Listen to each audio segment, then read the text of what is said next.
Today on Time About the Movies, Ethan Hawke stars in a vampire action movie with Willem Dafoe and Sam Neill.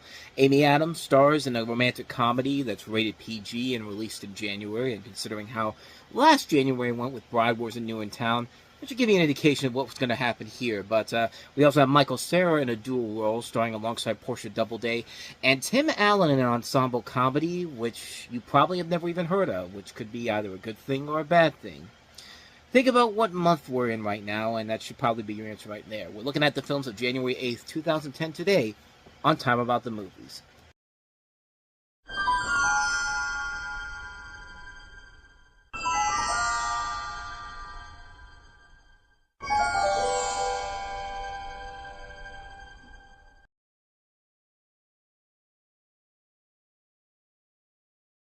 Welcome to another edition of Time About the Movies. Today we're taking a look at the films of January 8th, 2010.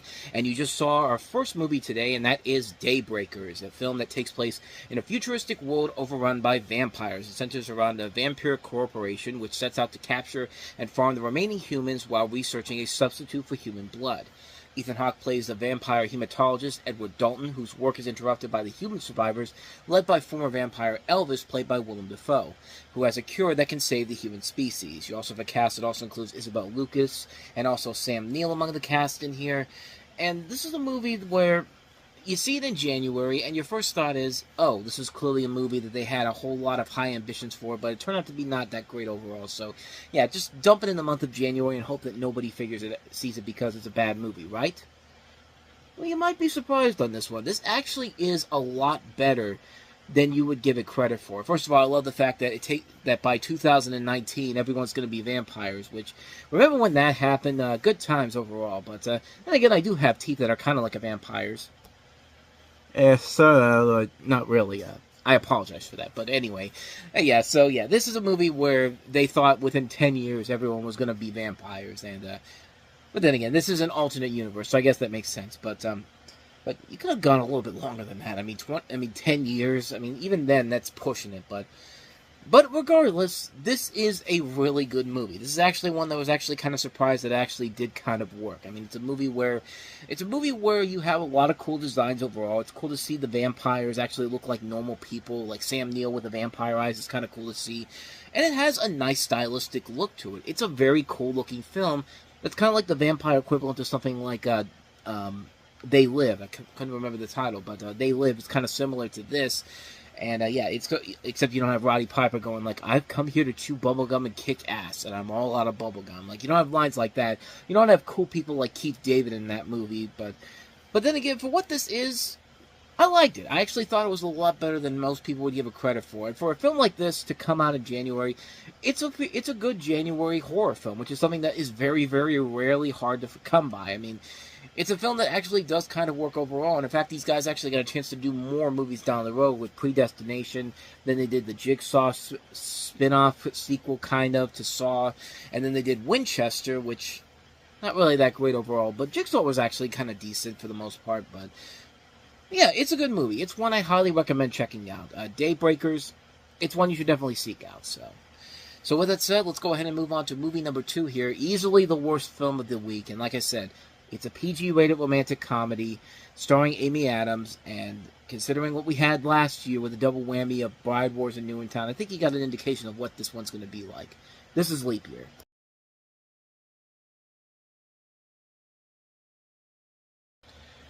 Overall, the plot of this isn't really all that bad. You have a story where you have Amy Adams who wants to be married to her boyfriend, played by Adam Scott, of course, from Step Brothers, and this was before he was on Parks and Recreation, but she decides to travel to Dublin to propose to her boyfriend on Leap Day, as Irish tradition allows. There's a tradition in Ireland where a girl can propose to her boyfriend in Ireland on Leap Day, and so she decides to go there, and there's problems with her getting there, so she ends up with this guy, Matthew Good, who basically doesn't really want to drive her there, but she's willing to pay him to do that. So, you could pretty much figure out where it's going to go from there. And it takes a plot that actually Does sound really interesting, and these aren't made by hacks either. This is made by the director of this is Anna Tucker, who did Shop Girl a couple years ago, which was really good, a very underrated Steve Martin, Claire Danes movie. And this is written by Deborah Kaplan and Harry Elfond. They've written a lot of good stuff, like Can't Hardly Wait, Josie and the Pussycats. So these aren't written by hacks overall, but the film itself just doesn't work. Well, not really because of the script in general. I mean, it is a standard formula romantic comedy, but it has a good idea to it where it could easily work. But sadly, the worst thing about the movie is that everybody in this movie is either a douchebag or they're just completely unlikable. Amy Adams is one of the most charismatic, charming actresses we have out there, and to see her in a movie like this where she's doing absolutely nothing, just playing the stock romantic comedy cliche character that anybody could have played, easily anybody could have played, and she's just not given a lot to do here. Her chemistry between her and Matthew Good, and even with her and Adam Scott, does not work well at all. It's just like, why do you want to be with either one of these people, honestly? The only one who really comes out of this relatively unscathed is John Lithgow, who plays her father, and again, it's John Lithgow. I mean, the guy is an acting god. I mean, he can pretty much do anything and he can make it work. But it falls into those tropes that you just don't like. Every single romantic comedy cliche, like the one scene I always remember from this is when she goes to the airport and she wants to get to Dublin, and she's just like, no, you should find a way for me to get to Dublin. And it's just like, oh, let's go ahead and just do that.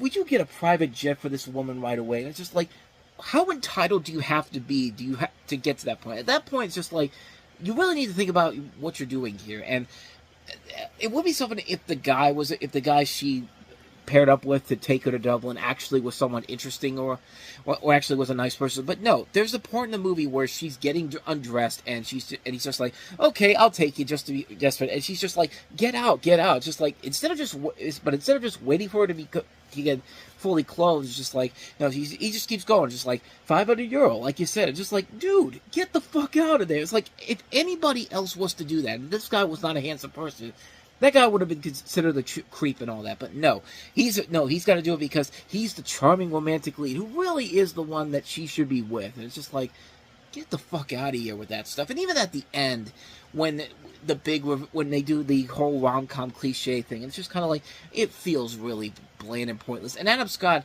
like, he's one of those guys that's just like, as soon as you hear him say something like, hey bro, what's up? It's just like, okay, he's clearly the guy that you're not supposed to like in here. And it's just like, this film does not do anything new or different than we've seen done in any other movie like this.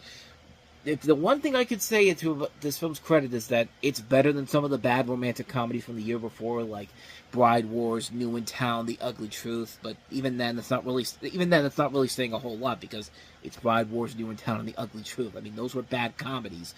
This is a bad comedy too, but a bad comedy that had a good idea, but it just can't make it work. I mean, it just can't make it work because the studio probably wanted them to do a straightforward, cheap romantic comedy without anything new or refreshing, and this is the end result of it. Plus, like I said, PG-rated romantic comedies in this time were almost never work at all. They are usually pretty bad, but there is two exceptions this year that we'll get to later on in May, because there are two PG-rated romantic comedies that actually did turn out to be really damn good. But again, we'll get to those in about 5 months' time here, but or in this case, 5 days' time. But actually, no. Well, 5 months from where we're at right now, we'll get to those ones. But so anyway, last leap year. And before we continue on here, I just want to remind you, of course, to go ahead and hit that like button, the subscribe button, and the notification button if you like this video and want to see more videos like it. So anyway, with all that said, let's go ahead and move on to the next movie we have here. Probably the overall best movie of the entire week. I mean, easily the best movie of the week, and that is Youth in Revolt, starring Michael Cera.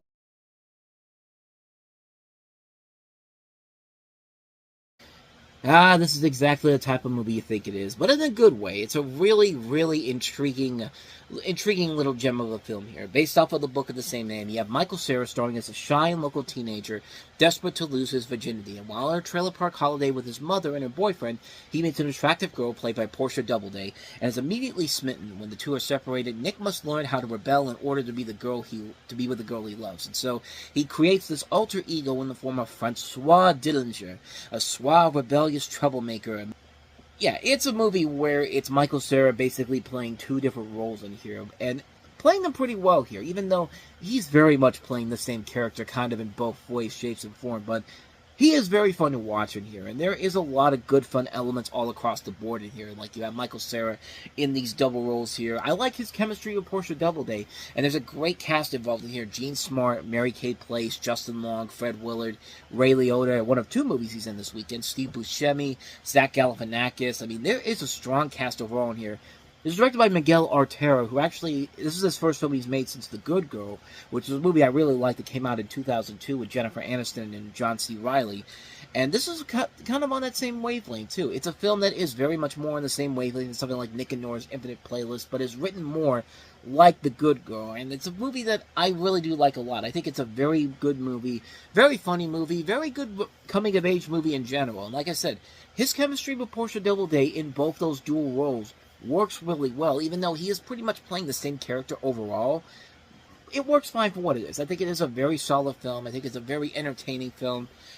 It's a really good film. I recommend checking it out. Youth and Revolt, another one of those rare surprises that came out this weekend. Actually, we've had two really good movies in the first two films of the new year, and that's really rare when you really think about it. But hey, that means we're probably off to a good year in general here coming up, maybe. But let's see if we can end the show on a high note by taking a look at our last film, and that is Tim Allen with an ensemble cast in Crazy on the Outside.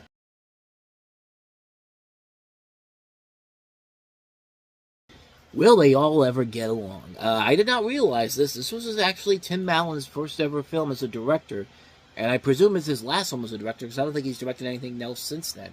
But he stars in this movie as an ex-con who deals with quirky family members, his ex-lover, and his partner in crime, and simultaneously he falls in love with a single mom who happens to be his probation officer. And that full trailer shows a lot of people in this movie. I mean, you have Tim Allen, you have Sigourney Weaver, you have Gene Triplehorn, J.K. Simmons, Julie Bowen, Kelsey Grammer, Ray Liotta, I lost my train of thought there. John Grease. You know, a lot of notable names in this movie. Like, this is filled with some notable names in here in general. And, you know, this sounds like a film that doesn't really have a whole lot in general, but you got a lot of people in here. Maybe they can make it work. And a lot of people that Tim Allen has worked with in the past. I mean, he worked with Sigourney Weaver on Galaxy Quest. He worked with Ray Liotta on Wild Hogs. Kelsey Grammer on Toy Story 2. Julie Bowen with Joe Somebody. This is a guy that has worked with these people before. Maybe they got something here. Sadly, they don't.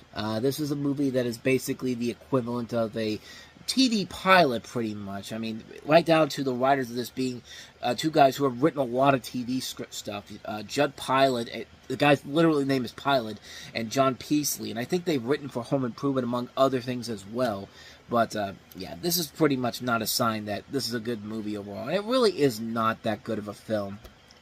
It's just a movie that really doesn't play to the standards of somebody like Tim Allen. Like, he could make entertainment on a number of different wavelengths. I mean, Home Improvement is kind of a generic show, but it works because he has that charm and wit to him that actually makes that show likable among all the other things that happens on there. Even his later stuff, like Last Man Standing, or even more recently, Shifting Gears, these are shows that work because Tim Allen is game for what those shows are, and he can make those shows work in general. Even in the movies that he's been in, you know, the Santa Claus films, for example. I mean, the Toy Story movies. There are just so many things that this guy can be involved in where he actually can be very good. But in here, it really felt like that he really kind of weighed himself down with this one. And he's the director on this. Like, he's the main guy behind this whole thing, and it's just kind of like, what do you do? Like, what happened here? Like, I don't know. I don't know if this was just, maybe this just wasn't a good script overall to work with, but with a cast this big and talented, it's just like, you expect a whole lot more from it, and it's just like, I don't know, man. This just didn't work in general, and it really was a major letdown, considering all the talent they had in here, considering what Tim Allen's capable of as a comedian. It really didn't work overall. You could kind of tell why this came and went and really didn't leave much of a lasting impact overall. Yeah, it's a waste of time, honestly. And it's a shame because there was definitely a lot of effort and possibilities with it, but it is what it is. So that is Crazy on the Outside. And so, on that note, we wrap up another edition of Time About the Movies, and the next time we meet, we'll head into the middle part of January 2010 by taking a look at two movies, Denzel Washington, Mila Kunis, and Gary Oldman starring in the post-apocalyptic thriller The Book of Eli, and we also have Jackie Chan starring in a family comedy, The Spy Next Door, directed by the same man that gave us The Flintstones, and Are We There Yet?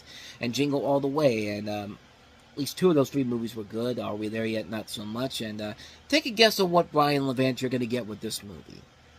I'll let you think about it until tomorrow, but we'll take a look at both of those movies then. But in the meantime, thank you so much for watching this and enjoying this. And like I said before, if you want to see more videos like this, please go ahead and hit that playlist on the next page. Check out the previous episode. And also don't forget to hit the like button, the subscribe button, the notification button, and the bell so you get updates on when new videos come out. So with all that said, I am off, and I'm going to try a new ending line for the show here. I want to know what you guys think of this. But with all that said, though, thanks for watching, and whether it's in the past, the present, or the future, I will see you at the movies. See you next time. Take care. Let me know what you think of that down below.